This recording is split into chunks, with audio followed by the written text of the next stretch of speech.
Hi, I'm Lacey Shumway, the Coverdell Stroke Program Manager for the Kentucky Paul Coverdell National Acute Stroke Program. And today I want to talk to you about why Kentucky applied to be a Coverdell recipient and what our intentions are with the grant going forward. So let's first start with why we chose to apply for the Coverdell grant, because stroke is a problem here in Kentucky. As you can see, these are some of the top risk factors that contribute to causing a stroke. And in Kentucky, we rank in the top 10 of all of them. When it comes to hypertension, hypertension is the number one cause of stroke, but it is also the most preventable. And when you look at 42% of the population having hypertension, that can be really problematic.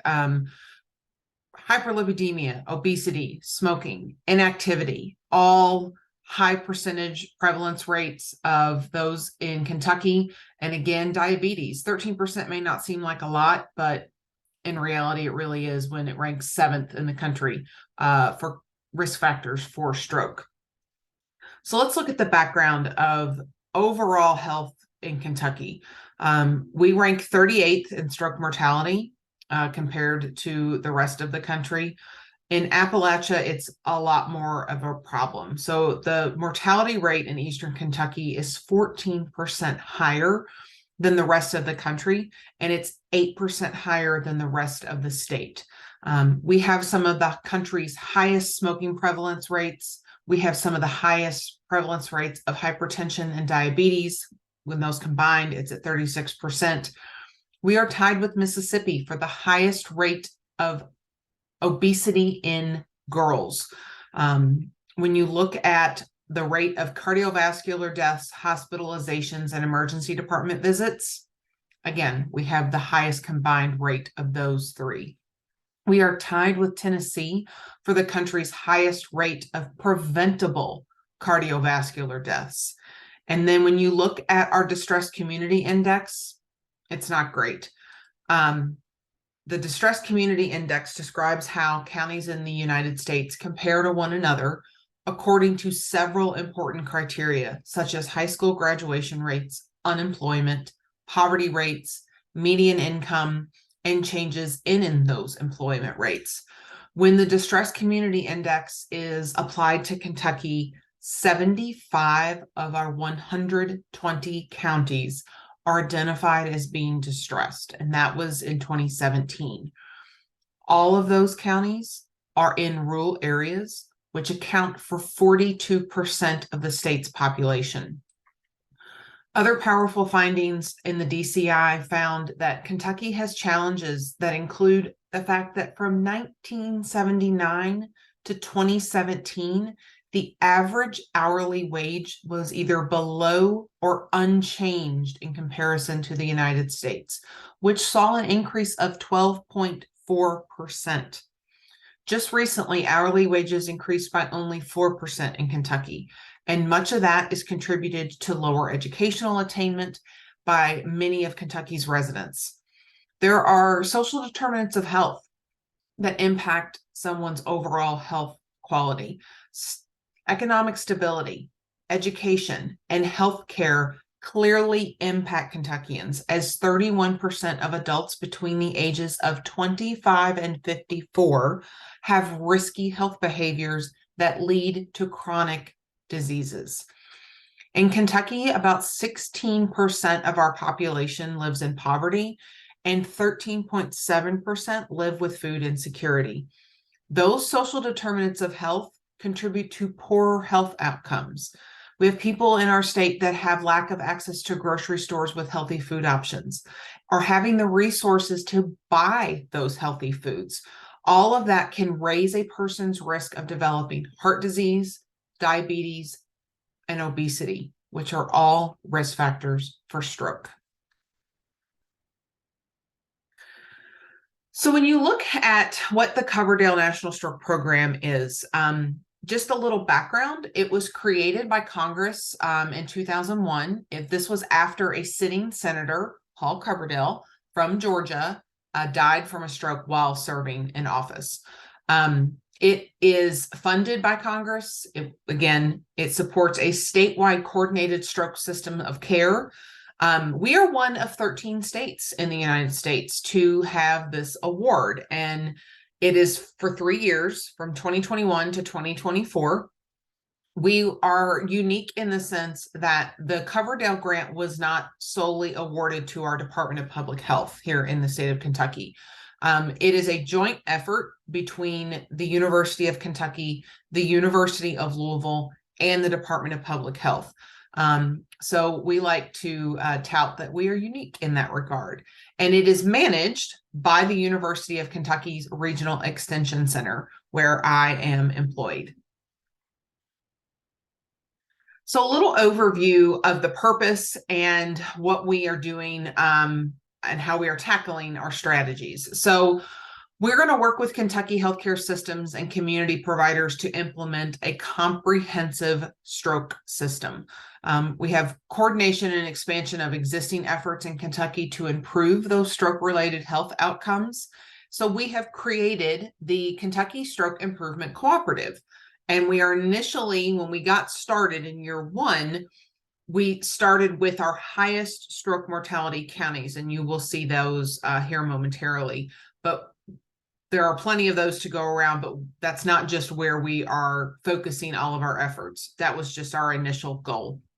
So let's look at who is included in our CASIC leadership team. So we're all over Kentucky in terms of our involvement, and CEQIP is at the top of that list, and that is the Stroke Encounter Quality Improvement Project. That is comprised of hospitals that are certified in stroke. It is a voluntary organization, but they have been around since 2008. And they have grown significantly as the number of certified centers in Kentucky continues to grow. But they are under the Kentucky Heart Disease and Stroke Prevention Task Force with the DPH, who is also very involved with our grant, the Kentucky Health Information Exchange, the Kentucky Board of EMS, which I am very proud to say I sit as the vice chair of the Cardiac and Stroke Subcommittee at the Kentucky Board of EMS. I am entering into my 5th year as the vice chair in that committee. And we are comprised of people from hospitals and EMS, and we have been working together to strengthen the protocols that EMS uses when they care for a stroke patient in the field. The Kentucky Office of Rural Health is also very involved with our grant, as is the Kentucky chapter of the American Heart Association. Our AHA rep actually lives in Ohio, but has experienced the Coverdell grant from that perspective. So she brings a vast world of knowledge to our grant in her capacity as our AHA representative. And then we also have the Kentucky Primary Care Association and Alliant Health. So that comprises our CASIC leadership team, and we meet quarterly to keep all of our members updated on our work and our progress and how we are addressing our strategies for the grant. So let's look at our stroke mortality rates in Kentucky. You'll notice there are really dark blue counties on this map. Those are the counties with the highest stroke mortality rate. You'll see that they are in Eastern Kentucky, Southern, and Western Kentucky for the most part. You'll notice a lot of those counties don't have a hospital in them, and that is indicative of there not being any dot at all in those counties. The colored dots represent certified stroke centers who are involved in CEQIP or the Stroke Care Network. The white ones are just a hospital that's not certified. So it's likely a critical access hospital. And those hospitals are probably involved in our community of practice, which we are addressing by trying to increase the participation in CEQIP, helping some of those hospitals get certified if that's what their ultimate goal is. And we are providing them with monthly webinars that are free of charge to them to help them increase their knowledge in the emergency room or their inpatient side for caring for stroke patients. We're working on quality improvement work with them. So we are hoping in the future to be able to show this map again with a lot less dark blue counties and more colored dots to indicate more certified stroke centers. So our targeted outcomes, we are addressing as many things as we possibly can, but we've kind of narrowed our focus. So we're wanting to increase access and participation in CEQIP and expand participation to encompass the community, primary care providers, EMS, rehab, and long-term care facilities in that stroke systems of care here in Kentucky. So we want to expand the coordination between CEQIP, hospitals that are in the stroke care network, and any other certified stroke center in Kentucky that may not be involved in CEQIP or the stroke care network. We talk a lot about not reinventing the wheel in the stroke world, and that is the best way by sharing knowledge between those three groups. We want to increase access and utilization of Get With the Guidelines stroke and increase understanding and compliance with evidence-based performance measures in Get With the Guidelines stroke. So Get With the Guidelines stroke is the database that hospitals use to abstract their stroke charts. It's a great place for hospitals to compare themselves to other centers their size in Kentucky, so they can look at their movement in terms of the measures that they have to meet as a certified stroke center. They can compare themselves at the national level as well and Get With the Guidelines. So we want to expand existing stroke systems of care to coordinate across the care continuum to extend access to rural and underserved populations. So if you remember that map of the Distressed Communities Index, those are places we are targeting through work with community health workers who are really good resources in these communities. They're people that live in the communities, and they are able to work with these patients when they get out of the hospital with a stroke, make sure they are getting their meds from the pharmacy, they are meeting their doctor's appointments, they are even addressing social needs that the patients may have.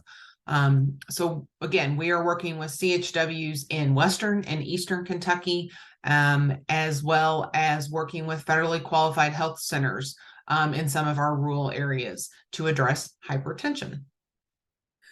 So we want to increase the dissemination of evidence-based guidelines for improvement of hypertension, obesity, and diabetes control. And we are doing that through our work with our federally qualified health centers who are identifying hypertensive patients in their practice and doing something called the Care Collaborative, which is a learning encounter to help patients understand their blood pressure and what it means. And it's strictly a learning encounter with a patient. So you don't have to be a nurse or a doctor to do it. But the way it's been worked into some of the clinics that we are working with, actually the nurses or the nurse practitioners are the one having those conversations with the patients because they are working it into their workflow with their patient visit. So we want to reduce stroke disparities and deaths over the long term and improve outcomes throughout Kentucky with a focus on Appalachia and the underserved communities who are at highest risk. Part of our work around recognizing the disparities for stroke patients is having an entire year's worth of web-based trainings for recognizing implicit bias in healthcare workers, whether that's EMS, nurses, techs, pharmacists, physical therapists, occupational therapists, speech therapists, physicians. We will be providing this training to anyone in Kentucky who may lay their hands on a patient. And that would include the CHWs. So we are really looking forward to starting that next year in conjunction with our community of practice that we have with our webinars already set up. So let's talk about what's in it for me. We are always looking for hospitals, EMS, federally qualified health centers, PCP offices, CHWs. If they want to work with us, when you do, you get to improve your stroke care knowledge because you're getting education from experts. You get to gather with a group of like-minded people who are striving to better their organization and patient care. You'll have access to resources and partners across the state. You'll get to create your own roadmap if you're a hospital looking to pursue certification for stroke. And then obviously, we're offering free educational opportunities, and we are really proud and excited to do that. So going forward, if you think one of those things fits your organizational goals, you can reach out to me directly. Again, I am Lacey Shumway, the Coverdell Stroke Program Manager, and my email address is lacy.shumway@uky.edu. I look forward to hearing from you all with any questions you may have. Thank you.